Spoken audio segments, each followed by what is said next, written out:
Chapter 21. At school, most times at recess, I was still alone, walking the perimeter of the playground or sitting in the corner hating the world. But sometimes the first graders visited me. Peter brought over another first grader whose name was Jose. He thought I could help him too. The kids make fun of him. He can't read, Peter told me in confidence. I nodded in understanding, and he left us alone. I was sitting on the steps to the school. Jose stood in front of me looking at the ground. He was holding a book that all first graders were forced to read. "Sit down and we'll see what we can do," I told him. He sat down and we looked at the words in the pictures. I pointed out the words that matched the pictures and told him how to sound out other words. When the bell rang, I told him to find me the next day and we'd work on it again. We worked on reading several times, and I like to think that I taught him to read. "Watch your intonation," Mr. Doug warned again at my next violin lesson. "Have you been practicing your scales?" "This thing just needs to be tuned," I replied back. He watched and listened as I held the violin under my chin and made an adjustment. All you had to do was tune the violin to an A, and with perfect pitch, I could do that. He was pleased with the tuning. "When am I going to learn some real songs?" I asked impatiently. He had me playing these simple songs when I knew that I could advance a lot further. "Soon enough. Let's get your basics down first." That was definitely not what I wanted to hear. I noticed the VCR tape. There were demonstrations on the violin technique. When Mr. Doug turned his head, I stuffed the VCR tape between my books and exited the room. That instructional tape opened up a world of understanding for me. Up-bow staccato would be my favorite technique to play. At the time, I didn't realize that it was one of the hardest techniques to conquer. It came easy to me. We were supposed to read a book from a list of books as an assignment for literature class. I had forgotten to go to the library and check out the book, as did two other kids. The teacher scolded us, and we had until the next day to go check the books out. Dad was out working in the pasture when I got home, and I knew he wouldn't have time to take me to the library, so I drove myself there. I had a library card, so it was no big deal in checking out the book. It took me maybe 10 minutes tops. My timing in arriving back home wasn't great. Daddy was driving the tractor up the field towards the house when I drove up in the driveway.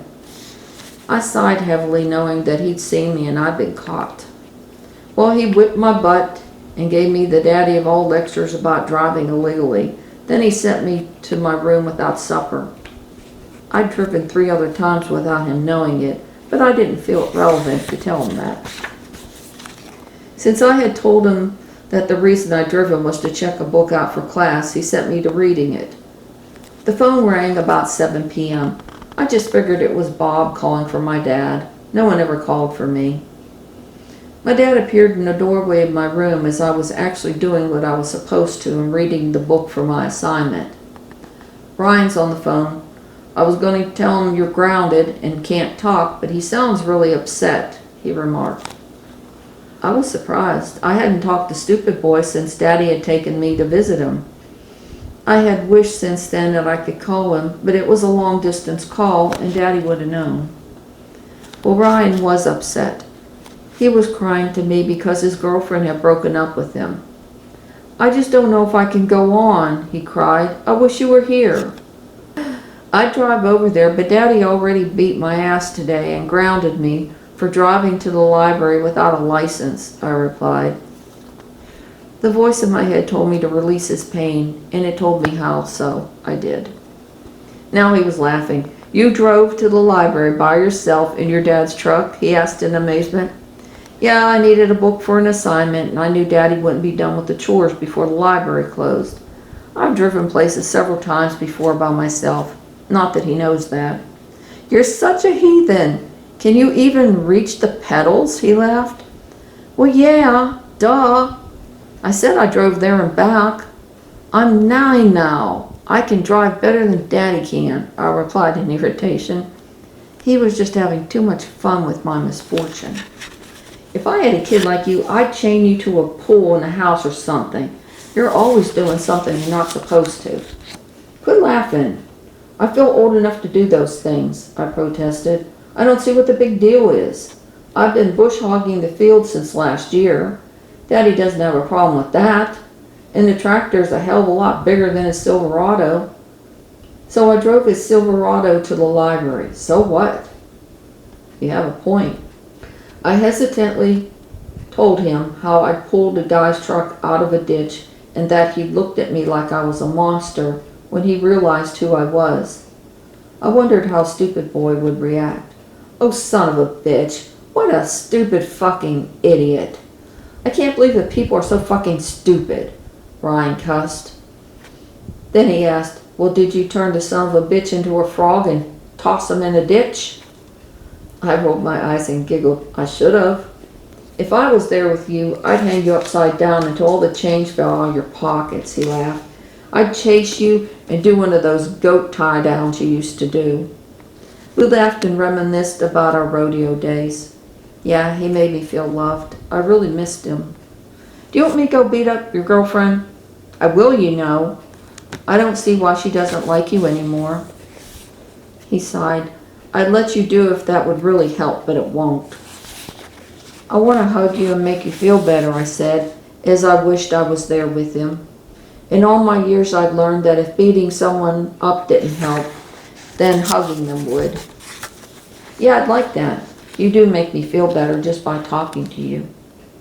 We decided to imagine in our mind that we were hugging. There was a lull in the conversation.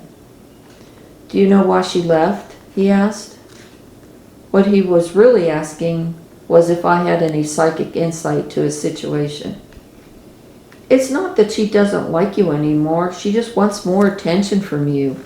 She wants flowers and candies and gifts, I replied. I don't have money for all that. You could give her little things like pick some wildflowers or buy her a 99-cent card that's sweet. Or you could write her a love poem or something. You could go to the library or bookstore and look up some poems to write down. She may want hugged more too. I think you and me never got hugged that much when we were little, so we don't know that other people expect it all the time. You're still little. You know I'm not, I insisted. I told him about the first graders that routinely came to me for help with their problems. Sometimes they expected hugs too, or to cuddle on your lap. Sometimes I was okay with that. After all, they were babies. He thought that was the funniest thing he'd heard all year. He teased me that he could just see them following me like chicks after a mother duck. Oh, shut up, I griped at him. I wasn't a duck. He laughed some more. He was such a jerk for making fun of me. Are you happy? He asked. He was hoping the answer would be yes. When I'm at the VFW playing piano and talking with the old people, I'm happy. It would be better if I had at least one friend my age. Yeah, those old people couldn't play kickball with me or run through the field with me. I doubted that we could lie on my bed and giggle about how stupid boys were. We talked about how I ended up going to the VFW, and we talked more about his breakup. I feel stupid that I called and cried all over you, he told me. It's okay. I feel like crying all over the place sometimes too. I really do love you, Christmas tree. Somehow that just made my heart hurt to hear him say that, especially calling me a nickname that he knew irked me. I wished I could make his life better. I wished that with all my heart. I really love you, stupid boy, and it will be all right, I promise, I said as a silent tear ran down my face. In the rare times I cried, tears most times only leaked out of one eye. It was weird to think about that at the moment. As we said our goodbyes, it felt like he was crying again, but now it was because he missed me. I sure missed him too, and I hated that I'd lied to him that everything was going to be all right. We were both broken souls, and I didn't see that ever changing for either of us. Later, his question of whether I was happy came back to me. If you were here, I'd be happy, and I think you would too, I murmured to no one but the silence around me.